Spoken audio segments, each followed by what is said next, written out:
An RT crew has been detained in the US as they filmed a rally near a military training academy dubbed by critics the School of Assassins. Well, a cameraman and a correspondent have been taken into custody in the state of Georgia along with a number of activists. Well, let's get the latest on this now by crossing over to RT's Gana Chichikian, who's in Washington for us. Gana, so what more do we know about what's happened to our colleagues so far? Well, Alice, we had the chance to talk to Kaylin Ford, and she is one of those arrested. She and one of our cameramen, John Conway, are now in jail in Columbus, Georgia. They were covering an annual demonstration outside Fort Benning. It's a training center for Latin American soldiers and policemen. Every year, thousands of people gather at the gates of the institution with demands to shut it down. Among its graduates are many of the continent's most notorious torturers, mass murderers, dictators, and state terrorists. Some call the Fort Benning America's terrorist training camp.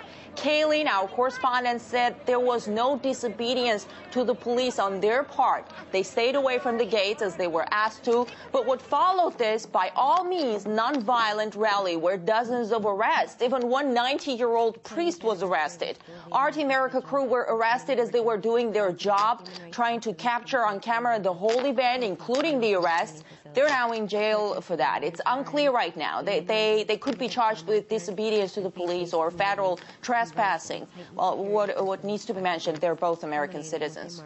Now, Alice? Gana, you mentioned that it was non-violent. Can you tell us a little bit more about those protests that the crew was actually covering at the time and about some of the more notorious, shall we say, graduates of the training academy?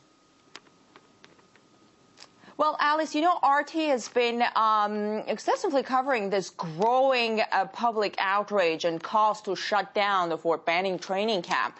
60,000 soldiers, Latin American soldiers and policemen were trained there. Many of them became quite violent in their own countries. Among them were Augusto Pinochet's officers, for example, members of a former Salvador army unit that was responsible for a massacre in Salvador. And just recently, in 2008, in Honduras, there has been a military coup there, and graduates of the Fort Benning took part in it.